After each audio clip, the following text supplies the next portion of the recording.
so many positive steps being taken forward, people with amazing graphics that make me so happy to handle, and people with ideas about how to include all kinds of different humans, given the bodies and the sensory inputs and the neurology that they have. However you come to this space, there's so many people saying that you're welcome. And it fills me with such joy, and it is a really good thing. But I think it's really important to take a minute to acknowledge that some of us are still sad. And some of us are still really angry. And we don't have inclusion. And so if those are feelings bumping around inside you, acknowledge that those are real, because we haven't won this fight yet. We're still in the middle of figuring out even what the fight is. And I don't want to say anything to diminish any of the good work that's being done, because we need it, and it is a joyful thing, and it is so necessary. But don't gaslight yourself. If you're feeling sad, feel sad. If you're feeling angry, feel angry. Because those are the fuel. That is the fuel for the fire that is going to burn down the patriarchy. That is the thing you need, and I don't want you to give it up, and I don't want you to feel like because you have a kick-ass model of the solar system that you can touch, that it's all over and we're all good, because we're not. And we're not going to be for a long time. And I want you to take a minute to both feel the glee. I mean, I get a good tactile graphic in my hands. I think the only word is glee. And I learned a couple things that I didn't know. I mean, just small things, even today. I can't even articulate what they are exactly, but every time, like access is not a binary thing. It's not, hey, you've seen a model of this. Your hands have passed over a model of this. Therefore, I can take it away and put it in a drawer and you're done with it. Sighted people look at pictures over and over and over and over and over again and have endless, contiguous, serial, swirling, iterative access to these things. And that's what disabled people need as well. So again, we're doing great and we're doing terrible. So we are joyful and we are also on fire, right? And both of those things are true. Don't pretend they're not. And so the gist of what I want to talk about today is where we're at and why we're here. Because we can't resist a thing unless we know what the thing is. So we talk about access, and then we try to work we search for ways together to overcome the barriers that we sense are there, or the barriers that we're told are there, or to do something about that sick feeling in your gut when you want to do a science and they say no. And sometimes they say no overtly, and sometimes they say no quietly, and sometimes the no's come up from behind you, and sometimes the no's happen so softly that you don't even know it's happening until it's way too late. And the thing is, we can't resist that, and we can't take it apart. We can't reclaim science for our own until we know exactly what is being done to us, and what is being done to us, and how and why we participate in our own destruction, because that happens sometimes too. Okay, so here's what I want to do. I'm going to employ something I hate, group work, but I'm also going to invite you that if you don't want group work because you hate it, because I hate it, so I just do it because there are extroverts who really dig it. So I invite you to either do the group work or engage in thoughtful introspection and just leave each other alone, okay? Like if she doesn't want to talk to you, she still likes you a lot. She just doesn't want to talk to you. Okay, so I think we have to start at the very beginning. Which means not starting with the disabled world. It means starting with the neurotypical world and the sensory typical world and the world that does not include us. So Carl Sagan famously said that every kid is born a scientist, and then we beat it out of them. And I think that's true. So why isn't everybody a scientist? And I think before we can ask why disabled people aren't scientists, why we're not doing this thing, we first have to find out what the ordinary barriers are. So what I want you to do, in your thoughtful introspection way, or with the person next to you, is try for a second to step out of this weekend and step into whatever that other world is like. It's a little bit hard for me, I know, so maybe it's hard for you too, but give it a shot. And I want you to come up with reasons in your little groups, and then we'll talk about them. So what are the barriers to science faced by able-bodied people? Okay, you've got like 45 seconds, 1, 2, 3, go. You don't have to talk to each other. I just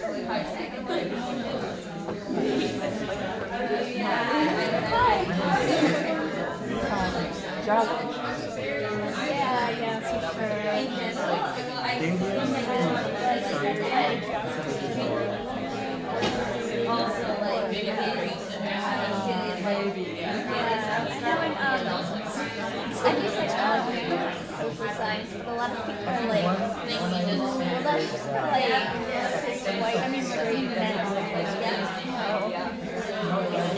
as much as now it's like, it's mostly like, white, straight, women.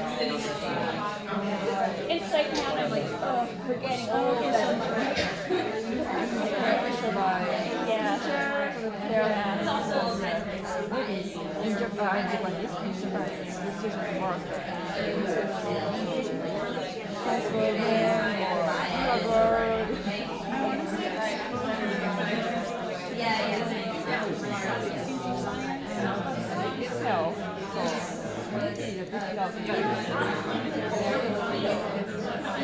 All right, finish up the brilliant thought you're currently having, and we'll come back together.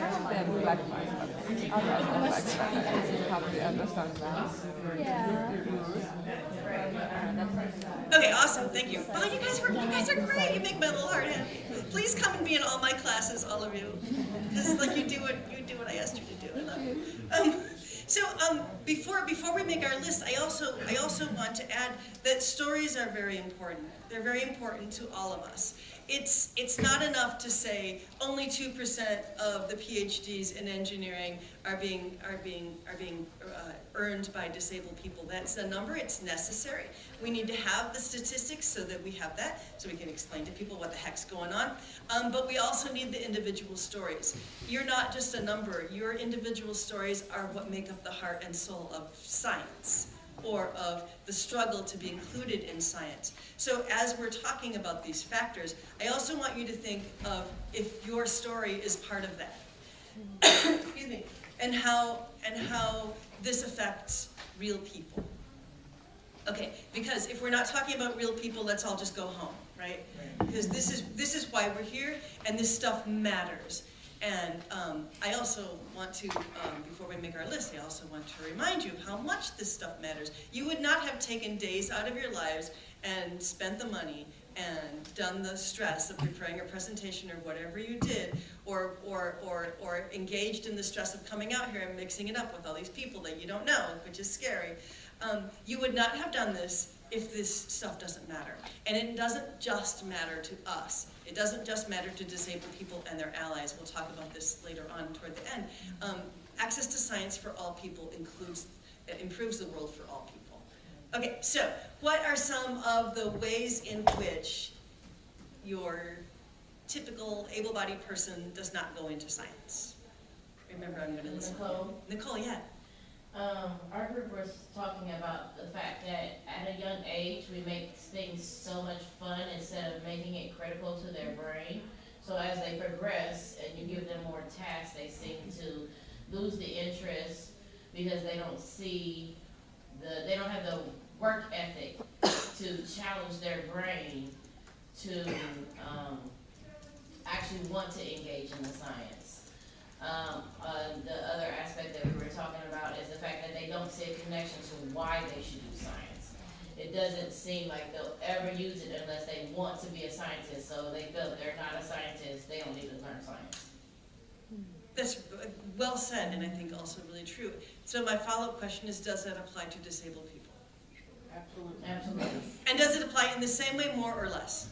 I would say more because of the fact that not only do they have more challenges to not have the accessibility to do what they want to do or feel it or understand it, it becomes an abstract, and anytime anything becomes abstract to people, it tends to lose the interest and the desire to learn. Okay. So you're talking about exertion, unwillingness to exert, not necessarily exhaustion, which I think is a Right. different thing. Yeah. Okay, thanks, Nicole. Who else? Wendy, Randy, yeah. I blame it on the education system in a whole, because they don't put an emphasis on science, they put an emphasis on reading and math. Right. And myself, as a elementary teacher for special ed kids, we have 30 minutes a day, if that, to teach science. Right. And when you're trying to rush things in 30 minutes a day, kids aren't interested. Okay. Okay. Lindsay? Lindsay, yeah. Well, okay, so what popped into mind first is just that, you know, a lot of kids are super curious and asking about everything and anything, and their parents are just shocked and, you know. Right. So that, I think, can prevent people, you know, really kill people's curiosity from a young age. And then for me personally, thankfully I didn't have that happen, but I did always love science, and when I studied science in college, I went into a scientific field, and then I realized that, you know, as much as I love science, it's the culture of academia, it's just the way that you're expected to do science and to just live your day-to-day life that really turned me off of like wanting to keep doing it. So I think it's like, there's like a certain, you know, expected way of doing things, or what it means to live as a scientist that made me not want to, you know, in part made me not want to do Scientific things culture. with I science. think I see. Yeah. Yeah, others? Still? Yeah, go ahead. I'm an astronomy grad student, and just the fact that there's few jobs available in academia. There's many more graduate students than there are postdocs, and there's many more postdocs than faculty positions. Yes. And, forgive me, the obvious question, does that apply to disabled people? Yeah, and probably more, right? For a number of reasons. Thank you. Others? Tara? Tara, yeah. I know from my personal experience and now kids that I work with, there's still a lot of gender bias in sciences. I was told when I was a kid that girls don't do science, Right. and so I didn't until I was in my 30s, you know. And I work with a lot of kids in rural communities that just don't have either the educational funding or even the access. I mean, some of them are still busing hours just to get to a school, and that's the best they can do. Nice. Others? Lorraine. Yeah, Lorraine. Hi. I work in the science field. I'm not a scientist. I remember growing up and just getting no encouragement. I remember really wanting to dissect a frog, because everyone was doing that, and I was actually told, well, you cannot do that, just watch. Yeah. Yeah, so is that a woman's story, a disabled person's story, or everybody's story? Everyone, actually. And it was told to me by a woman. Oh, wow. Wow. Okay. So it's things we do to ourselves, right? I think that there are probably more, but I do want to make sure that we get to where we're going. So let's switch to barriers faced by disabled people in particular, and I will give you another few minutes to express. No throwing things, okay? Actually, I don't really care if you throw things, just like over there so you don't get because sometimes like, people say don't throw things, calm down. I'm like, why should I calm down about this? We should not be feeling calm. It's like the climate. It's not time to feel calm. Don't throw cows, Lindsay. And you know what the cow sounds like.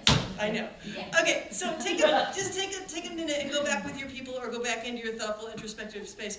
And I want specifically what are the barriers for disabled people? We need a list. Okay, go.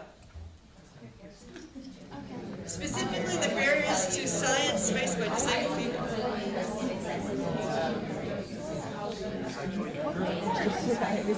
Her question was, what are the barriers to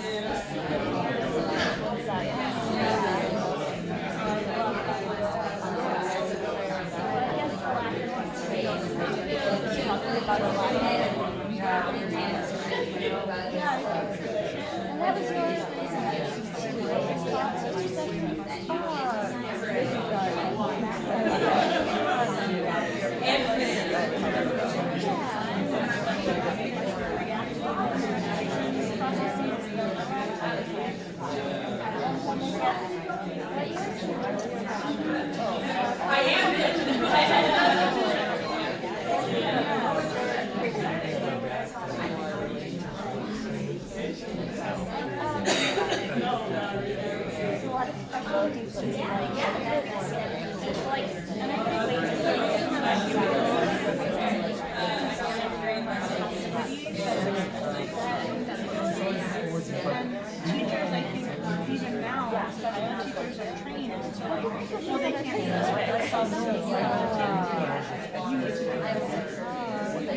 All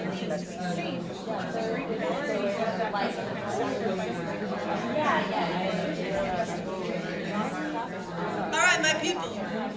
So one of the really important reasons that you are here, I know that you think you're here to exchange information, and you are. And I know that you think you're here to learn from one another, and you are. But one of the really important reasons that you're here is to do what you just did, which is tell your stories. You matter. And the things that you went through are not exactly the same as things that other people went through. But if we work together and we look for the patterns in our stories, we can reveal the forces that work to keep all of us away from science.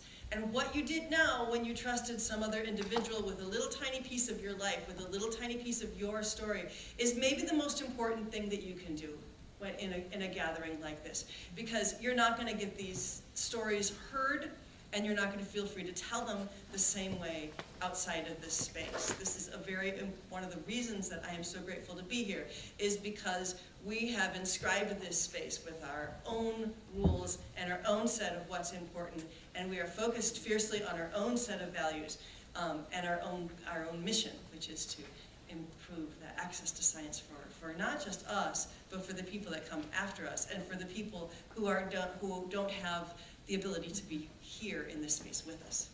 Okay, so specifically, barriers to science faced by disabled folk. Who's first? Meredith. Meredith, go. So I will use physical access to a lot of science as an example. My story is I used to be a field biologist, but I have multiple sclerosis, so I can no longer do a lot of physical work, especially outside. And I found that my employer at the time could not figure out how to help me still be useful in my position if I couldn't do physical field work. I ended up having to drastically change my career eventually, but I think with that, there's just lack of a culture or a receptiveness to like what are accommodations, or how there can be gray areas in accommodations, that many of us may have, quote, invisible illnesses or invisible disabilities, and if you are still capable of doing some things, people who are not disabled may not be able to understand why you can't do everything. Tell me your name again. Meredith. Nice. Other folks? Julia? Julia. I was kind of going off what you said, thinking about accommodation. I think a lot of times, excuse me, educators will conflate the idea of reasonable accommodation and like putting more control into their own hands. So it's like, as an educator, I can keep my student safest or help them to learn best if I'm much more in control of this situation, or I'm like leading this and it's extremely structured. And I think a lot of times students in the STEAM field will lose a lot of freedom and capability that way.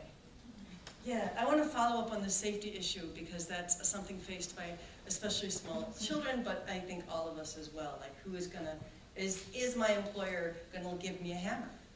I don't know. I wish you would. But these have real implications, especially for small children. So I met a boy, just a little fellow, like 5 years old, little blind boy, and he did not know that tables had 4 legs on their corners that went down to the ground. He didn't know how the table was supported, because every time he would try to crawl under the table, someone would be like, "Oh, come back here, sit down in your chair. You're okay, don't hit your head." And if they'd ever allowed that child to hit his head on the leg of the table, A, he would not have died, and B, he would know that the leg is there. I think it's Dan Kish that says to run into a tree is a bad thing, but to be not allowed to run into a tree is a disaster.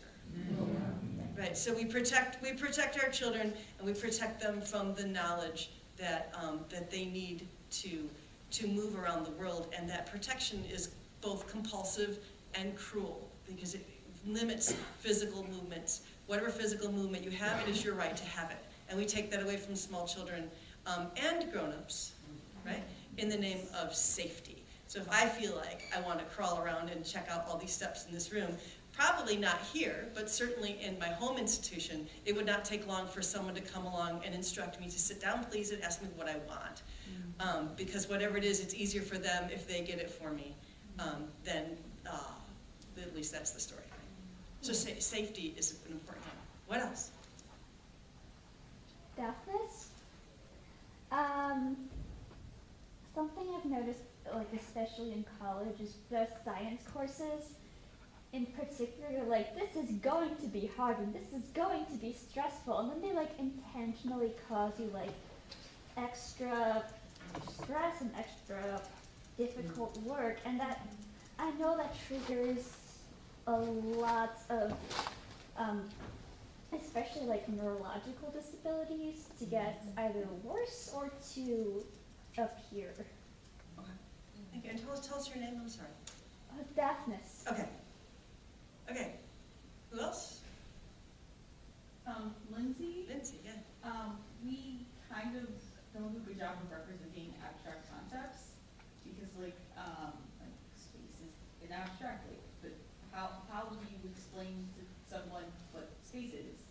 Or like how do you, because you would normally show a picture of space, but like how, like you can't, so like you have to find another way to display, like to show what that means. And like science, the field isn't good at doing that, and like sometimes you'll think you're being helpful with an explanation, but your explanation is based visually, and that's not what that person needs. Right. Okay. Nice. Who else? Jenny? So sometimes colleges and universities, they have been established for a long time. So like even getting into the science building is a mobility challenge. Okay, yeah. They're not ADA accessible, Yeah. or they don't have braille on the signage or things like that. Yep. Okay, thank you. Next one. Wendy. Randy, yeah, go. We were talking a little bit, I think a lot of people are afraid of the funding aspect of things. Oh, yeah. Empathy comes in a lot of times. People don't understand between empathy and sympathy a lot of times. It's okay to have both for people, but I think the sympathy takes over and they just don't know what to do. And they're too scared to ask, how can I make this better for you? I was always brought up, don't stop and stare, ask a question. And people are gonna answer your question more than they're gonna accept the staring. And that's the way I brought up my child. He was wanting to go into the science field, but when we went to talk to a college, they scared him away from it. Just as Daphne said, they made it terrifying by this is too hard, you gotta go through all this, instead of encouraging him. So he stepped away from it. And went to the arts. So, I think a lot of it is being scared to step out of your own comfort zone to help others that are outside of your box. And it's important to remember that disabled people are doing science, right? We often think, oh, and sometimes we think this is new, but there have been disabled explorers since there have been people. So Lewis and Clark, for example, it was Lewis that suffered from debilitating migraines the whole time he was doing all this mapping and all this traveling. He was a disabled man doing this journey. Von Humboldt, who is a figure in philosophy and in linguistics, was also very ill for much of the time that he was exploring and trying to write papers. Isaac Newton, Galileo, many of the people that we hold up as founders, as foundational figures in our scientific fields, were also disabled people, but we don't read them as disabled anymore. And it's a I don't know, able washing? What word do you want to use for that? Right? But these were people with disabilities. These were real people with real disabilities, and they did what they needed to do, and they got it done. And so we do have role models, and we do have people who have been deeply and passionately and profoundly, and in profoundly important ways involved in science all along. We just don't talk about it. We don't acknowledge them as people with disabilities. Others. Sam? Yeah. I really resonate with what you just said, and so I'm a grad student in earth sciences, and really something that is frustrating a lot is the erasure of disabilities and different thinking. And so I have dyslexia and ADHD, and one thing that's been really frustrating through my graduate coursework is that, so I qualify for a note taker, but nobody will sign up to be a note taker, and it's a paid position, but no one will do it. And then the relationship between the school and the classes is that the disabilities office is not allowed to email the students more than twice, and because students often drop out after the first week when they're searching for different classes, then they wait till the third week of our quarter to email the class, which it's 11 weeks for a quarter, and so systematically I'm always behind in the class. And the speed at which we always go in classes, I'm always going to be behind, and then I'm just told, oh, I can go make it up later. Or in office hours when other students, they're going faster than me, and because I can't keep up for where the main group is for asking questions, then I have to wait an hour in before I can actually ask a question, and I'm already lost. And so then it's often, the people that are already doing really well, holding on to the resources the most and not recognizing that it's like, okay, I may be thinking about something, but I'm not ready to open up and share it yet. I need a little bit more time to get there. And, I may not look like that. I may not look disabled enough for people to recognize that I'm struggling too. And, it's been, I feel like we're conditioned to not ask for help either. Because it's a terrifying experience doing that. Yes. And I hate when people tell me that they're sorry for me because, they're not recognizing that it's like there's also benefits for the way that I think. It's just mostly the way that both society and our educational system, it's only favoring certain ways of being and thinking and processing. And, like one easy thing that could be fixed, like if people are able to sign up to be a note taker, but also, change the font so that it's actually legible. Like I can't read I could read the program if I wanted to, but it's in a font that I hate, and so it takes me twice as much energy to actually read it. And there were 2 presentations at this whole conference that were in a font that made it super easy to pay attention and be engaged with. And, that's a simple fix, that it's like you already have the ability to pick and choose which font it's in. You have to pick a font. Yeah, exactly. And so it's like, okay, why not already start with something like that? And it's like, yeah, I could invest more energy into reading it, but it's going to take me 3 times as long to read that one versus one that's easier. And then, if it's already there, then it's like, I don't have to tune out all the loud noises and all the other things that might be distracting in order to actually just be able to read. And it is, I don't like to use the word ironic because sometimes people use that flippantly or for things that are sort of funny. So I need a different word for what I'm about to say. But it's perhaps telling is the word I want. It is telling that it is almost always the people who say, I feel so sorry for you, who are intimately involved with making it worse. And those are the people who are in the way most of the time, right? Outright resistance is much easier to combat than people who say that they're on your side while they are absolutely not on your side. Thank you. That's I think, and that's really important. It's important for us to understand, and I'm talking to the disabled folk here, it is essential for us to understand who exactly are our allies. And we don't have to be clear to them about that all the time if we know someone isn't, but it's really damn important that we know which people are our allies and which people are benefiting from their experience with us without giving back, or people who are actually in the way and being a problem. And that is something internal that we have to do as a disabled community. I want to talk a little bit about early childhood pedagogy, because that's something that hasn't come up quite yet in the way I want it to, and I'm mindful of my time. We struggle to make experiences that we think. Okay, wait. Let me not do this in the first person because that's not how it feels.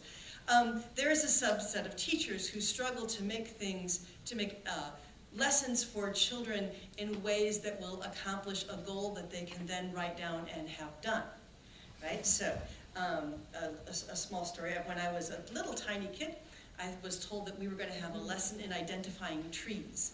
And this was the best thing I'd ever heard in my life as a tree climbing kid. To be able to climb up a tree, to be able to feel the bark, touch the leaves, smell it, rub my hands on it, whatever. I didn't know how to identify trees. I was told we were going to do this thing, and I was stoked. I was an eager ball of kid energy, and I was all about this assignment. And what happened during the assignment is we were led out in a straight row into the forest. Someone took my hand, put it on a leaf, told me, pick this leaf, here, put it in the bag, then we walked away. We then went into the school building and we glued leaves on pieces of construction paper, and a sighted person wrote the name of the leaf underneath it, and I was taught to spell the name and write it in Braille. I learned absolutely nothing, so the pedagogical point was completely lost. I learned nothing about leaves. But the thing that I learned is not to learn. The thing that I learned is that school is not important, it's not for me, and the real information that's out there in the world that is beautiful and wonderful and joyous, that makes me want to climb up trees and crawl under trees and turn over rocks and put my hands in places and find out what's there. All of that was not school. School was learn to spell maple with an L-E, not an E-L. Write it down, understand that there's no contraction in that word, and then we'll take the piece of paper and we'll put it up on the wall where you don't even know where it is. And those are the kinds of well-intentioned lessons that suck the wonder out of our children, and that we let happen in the name of efficiency, in the name of fear for their safety, and in the all-important name of getting things done, and please can I go home at the end of the day, because these kids are driving me crazy, right? And I'm not saying that I was either a pleasant or an obedient child, but I am saying that I deserved that lesson, and that our kids deserve those lessons. We also have, and I'm sorry, your name is gone from me, the presenter just before me, who was marvelous. Nicole, thank you. Did a beautiful job of talking about the need for research in yeah, it's right, everybody does that, right? And the need for research in pedagogical practices and in graphics. So there are things that we do with small children in particular that we have been taught to do, or that pedagogics have been taught to do. So there is a little piece of writing about, there's a thing that they do when they're teaching a little kid how to do something, and you take your hands and you put them over the child's hands and you manipulate the child's hands. There's a telling piece of writing that I don't have access to right now because it's on that other computer. But it went something like this. It was my hands, my small hands, trapped and controlled under the heavy hands of an adult. The person moving my hands to where they thought I should have them go, and in some ways moving and controlling everything that I thought about myself. And we do things that we think. Teachers, and I'm a teacher, so heaven knows of the sins that I've committed, right? We do things, right? And we don't think about the effect that they're having on not just the learning outcome that we can write down, but the spirit of the child that we're chasing out of the room. And the spirit of the child who is being taught that science is not a real thing, and that if it were a real thing, even if it were a real thing, which it isn't, even if it were a real thing, you don't have the right to it.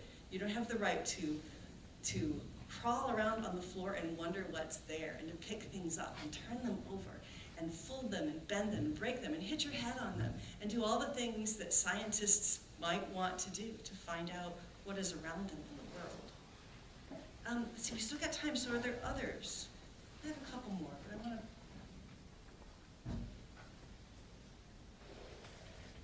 I'd like to make a comment as a so-called able-bodied person. This is Mike. And just as we've learned to recognize autism as a spectrum, I think there's a spectrum in many different factors of disabilities. I frankly don't think after 70 years on this earth I've ever met anybody that doesn't have a disability of some sort. An inability to do certain things. It's certainly the case for me. I had to overcome anxiety and shyness and so on. It's not diagnosed as anything, but many of the things that have been discussed here as barriers, for example, the way in which lessons are taught in science.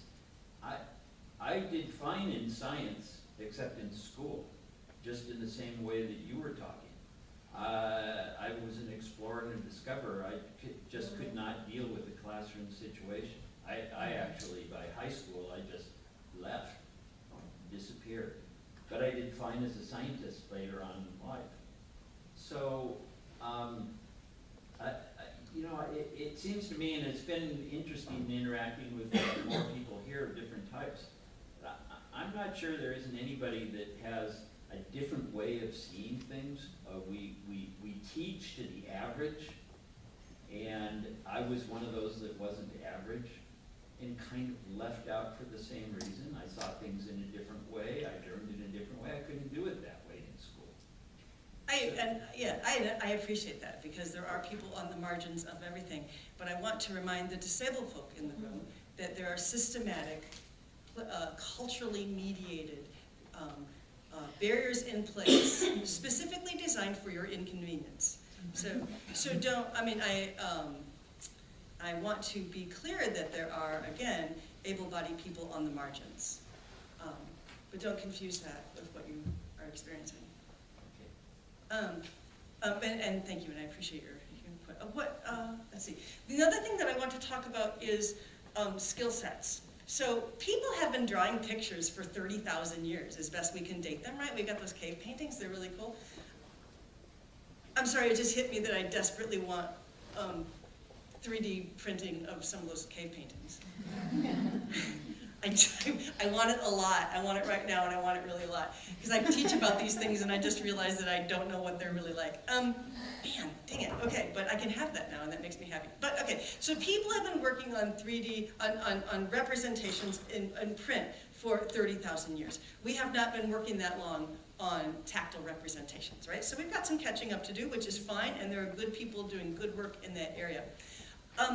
What we have not really thought about as much is how people, the research on how people, and again, this is a blindness thing, and I do apologize for focusing on that so much, but it is kind of where I'm at. So, there is I don't know how many of you know the work and the writings of Gary Vermeer, who is a muscologist. He studies those icky slug things that are in shells in the ocean. Yeah, I know. They're okay. But he talks a lot about the skill set of identifying things by touch. And he has a really moving and interesting article in the Braille Monitor several years back about how he handed shells to blind children and asked them what they could tell from the shells. The blind children picked up the shell, said, "Shell," and put it down. Partly because that's all that's ever been expected of them, identify the shell. But Gary has done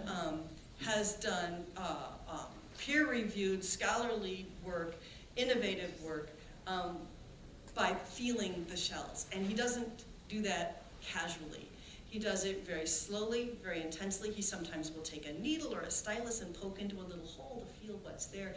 His method of inspection is his own method that he has developed over years of careful thinking about how to get knowledge through your hands. And we don't do a lot of that, partly because we discourage people from taking their time. And I think that there's a lot of wisdom, and there's a lot of things that we can learn. Our personal limits have not yet been reached. So there are things I can learn to do better because I can hear better because I can move my hands, I can do that better because I can think, and in whatever way I can think, right? There are skill sets specific to disabled folk that we have not yet found the edges of. Sheri? Yeah. My name is Mohit, and I'm a volunteer here. Yeah. So just wanted to let you know that the time is about 12 now. So you have. Yeah, I've got about 3 minutes. Yeah. Yeah, I've been watching. Thank you. And that goes back to some folks who made points over here about pushing yourselves, right? And being the best kinds of scientists and investigators that you know how to be. Because it's not just for our benefit. The more different kinds of people do different kinds of science in different kinds of ways, the more science is getting done. So we all have abilities to frame ideas and to do experiments and to come up with experiments to do that the that the homogeneous group, and again, forgive me for this, but I'm going to overgeneralize, but the homogeneous group of able-bodied scientists is not going to come up with. And we're going to come up with this because of our lived experience and because of the ways in which our lives have been shaped in good ways and in difficult ways by our disabilities. We are not them. There are ways in which we are different, and those ways are marvelous, and they are the treasures that science has yet to uncover, because science does not have access to us fully yet, and we don't have full access to science. And there are times when this is going to hit hard. And what I think what I want to wrap up with here is when I was thinking about how to talk about this, how to talk about the different places where barriers hit you as a disabled person trying to do science.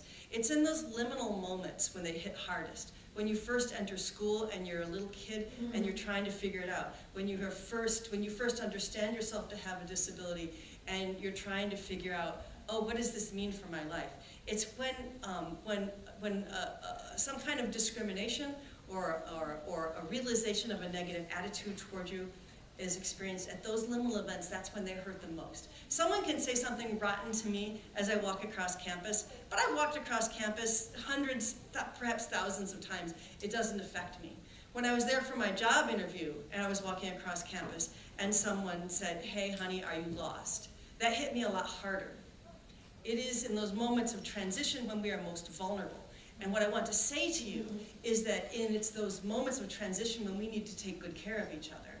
We need to take good care of one another when we're on the job market, when we're changing schools, when we're choosing majors, when we're starting a new class, the beginning of a new semester, moving into a new place, beginning to meet and interact with a new peer group at a conference.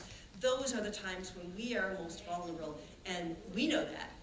Other people might not know that, right? But we know that, and so that's when we need to be most alert to one another and take best care with one another. The other thing that I've been thinking about as I watched the keynote speaker yesterday is that, in particular in space, for example, there's a downward pressure right now. We think we could be astronauts, but can we really go into space? Is that really allowed? And I think for most of us, we're thinking, well, we can't drive the thing, so probably not.